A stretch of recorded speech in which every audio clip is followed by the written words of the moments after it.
ప్రముఖ పుణ్యక్షేత్రంగా విరాజిల్లుతున్న కోనసీమ తిరుమల వాడపల్లి శ్రీ వెంకటేశ్వర స్వామివారి ఆలయానికి భక్తులు పోటెత్తారు. గత 4 రోజులుగా కురుస్తున్న భారీ వర్షాలను సైతం లెక్క చేయకుండా శనివారం 7 వారాల నోము ఆచరించే భక్తులు విచ్చేసి వారి మొక్కులను తీర్చుకున్నారు. ఈ సందర్భంగా deputy commissioner EO Bhupathi Rajkishore Kumar మాట్లాడుతూ 7 వారాల నోము ఆచరించే భక్తుల రద్దీ దృష్ట్యా మాడ వీధుల్లో తూర్పు రాజగోపురం వద్ద దొంగతనాలు ఎక్కువగా జరుగుతున్నాయని మా దృష్టికి రావడంతో వెంటనే ప్రదక్షిణలు చేసుకునే భక్తుల సౌకర్యార్థం 3 హుండీలను ఏర్పాటు చేసి క్యూలైన్లను ఏర్పాటు చేయడం, ఇరుపక్కల సీసీ కెమెరాలను ఏర్పాటు చేయడం, అలాగే పోలీసు వారి సహకారంతో ప్రత్యేక నిఘా పెట్టడం జరిగిందన్నారు.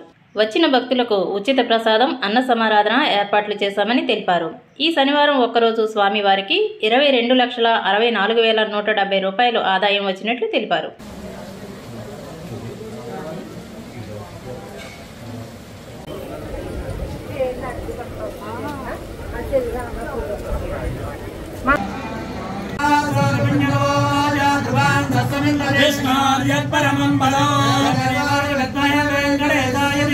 శ్రీనివాస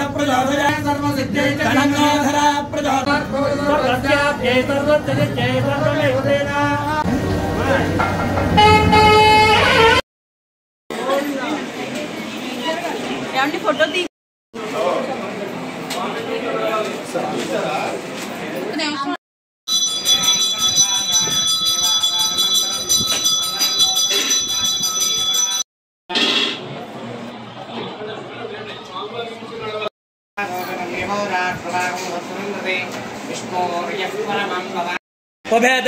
पृथव्या विष्णादे वत्मं परमस्य विच्छ धोपमाघ्रापयामे साक्षात् देवं दर्शयामे नैवेद्यो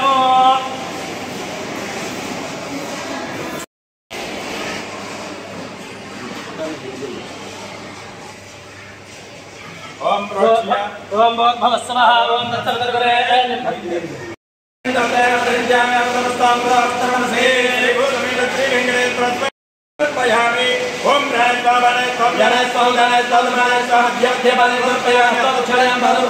నమో వెంకటేశ్వర.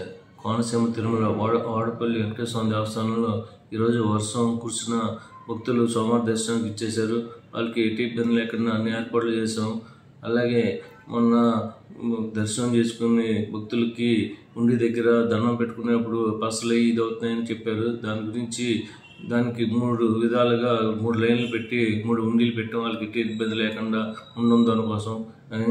అలాగే వచ్చిన భక్తులందరికీ చిన్నపిల్లలకి పాలు, అలాగే భక్తులందరికీ పులిహార ప్రసాదం అలా ఏర్పాటు చేసాం.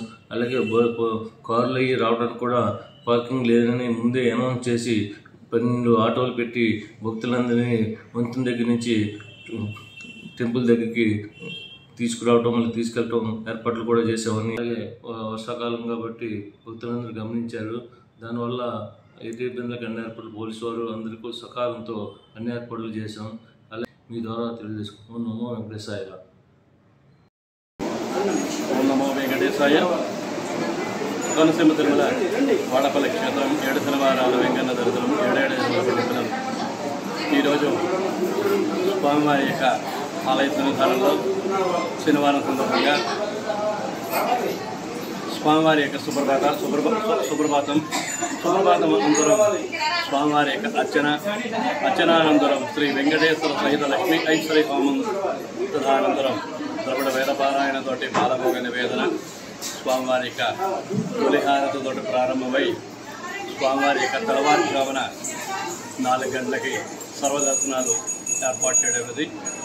ఈ యొక్క స్వామివారి యొక్క దర్శించడానికి విశేషంగా స్వామివారి యొక్క దర్శించుకోవడం భక్తులు దర్శించడం జరిగింది.